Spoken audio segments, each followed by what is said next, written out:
Biyaheng Vatican na si Pangulong Bongbong Marcos para dumalo sa libing ni Pope Francis.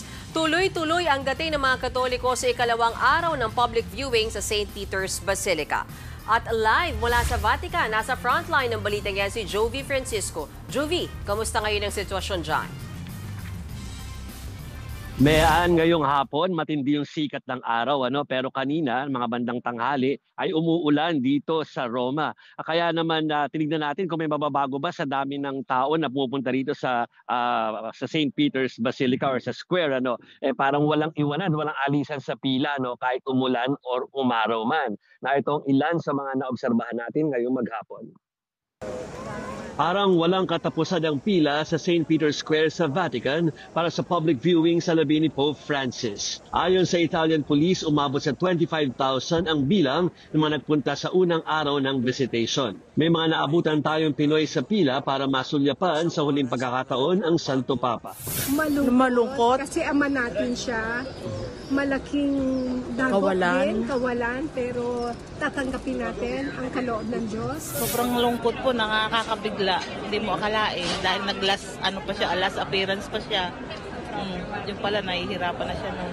Bale, wala naman ang halos 2 oras sa pagpila dahil nabibigyan ng pagkakataon ang lahat na masilayan ng malapitan si Pope Francis. Hanggang sa Biyernes, ang public viewing mula alas 7 ng umaga hanggang alas 12 ng gabi oras sa Vatican. Pero kaninang umaga ng alas 6 lang natapos ang unang public viewing dahil sa dami ng tao, 6 na oras itong na-extend. Sa labas ng Basilica, naghahanda na para sa funeral rites ni Pope Francis sa Sabado. Nakapose na ang mga barikada. Dadalhuan niya ng world leaders, kabilang si Pangulong Bongbong Marcos na biyaheng Vatican ngayong gabi. Sa Basilica of St. Mary Major, ililibing ang Santo Papa alinsunod na rin sa kanyang hiling. Nakahanda na sa naturang basilika ang lugar kung saan ihimlay si Pope Francis. Kabilang sa mga ritual at tradisyon ng simbahan, ang Novenjales o ang 9 na araw na pagluluksa. Magsisimula ang unang araw nito sa Sabado sa funeral mass ni Pope Francis. Sa loob din ng 9 na araw, magsisimula ang general congregations ng lahat ng kardinal. Magsisilbi itong campaign period para sa mga papal candidates para magpahayag ng kailang vision sa simbahan. Sa pagitan ng 15 to 20 days ng pagkamatay ni Pope Francis, sisimulan ang conclave, ang botohan sa susunod na Santo Papa. Kabilang sa mga papabile o mga matutunog na magiging Santo Papa, ang Pinoy na si Luis Antonio Cardinal Tagle. Pero humiling ang Catholic Bishops' Conference of the Philippines o CBCP na iwasang ikampanya si Cardinal Tagle para maging susunod na Pope. Dapat daw irespeto ang conclave at hayaan ng mga kardinal na magdesisyon. Pinakamainam daw na ipagdasal si Cardinal Tagle at iba pang cardinal electors. Kabilang sa Pinoy Cardinal na boboto si Caloocan Bishop Pablo Cardinal David. Nasa biyahe na ngayon si Cardinal David para makaabot sa libing ni Pope Francis at para sa botohan ng susunod na Santo Papa. Mayaan, Ed, 3 puntos lang na nadagdag dyan sa report na yan.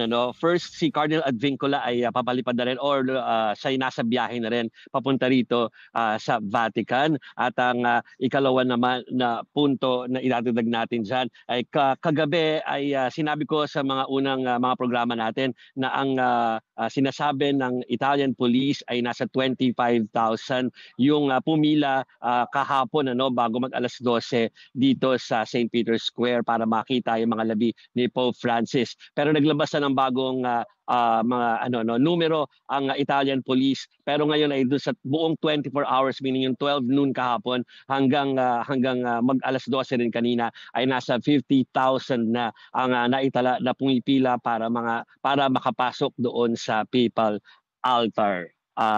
Meron pa pala ikatlo, sorry. Alam ko may tanong si Bean, pero sabihin ko lang na inanunsyo din ngayon lang before tayo umere dun sa press office na sa Friday magaganap yung tinatawag na rite of sealing of the coffin of the late Pope Francis. So Friday night pa lang sealed na yan para dun sa kinaumagahan na magkakaroon naman ng mga seremonya sa harap ng St. Peter's Square. Hindi, actually curious lang. Sabi mo hanggang 12 midnight lang. Paano pag di umabot ng cut-off? Yung kita ko sa video mo, kapal ng pila eh. Ay, pwede matulog, mag-camp out sa labas, or they really need to check in sa mga kalapit na hotel? Sa mga naka-observe kagabi, Mean, ay wala naman tulugan kasi talagang nakapila sila, no? Sabi nga na walang tulugan sa Vatican, di ba? Parang yun yung phrase na ginagamit nung ilang mga nagjo-joke ng mga Filipino dito. Ang siste, nagpe-play sila by ear kung i-extend. Tulad kagabi, in-extend hanggang alas 6 ng umaga. So mas malamang dahil mas maraming tao ngayon, Mean, may extend din yung viewing. Lalo na at kaka-anunsyo lamang na mas maikli yung mangyayaring parang viewing sa Friday dahil nga magkakaroon ng right ng sealing ng coffin na by that time. So hindi na rin makakapag visitation yung iba. Okay. Maraming salamat sa iyo, Jovi Francisco.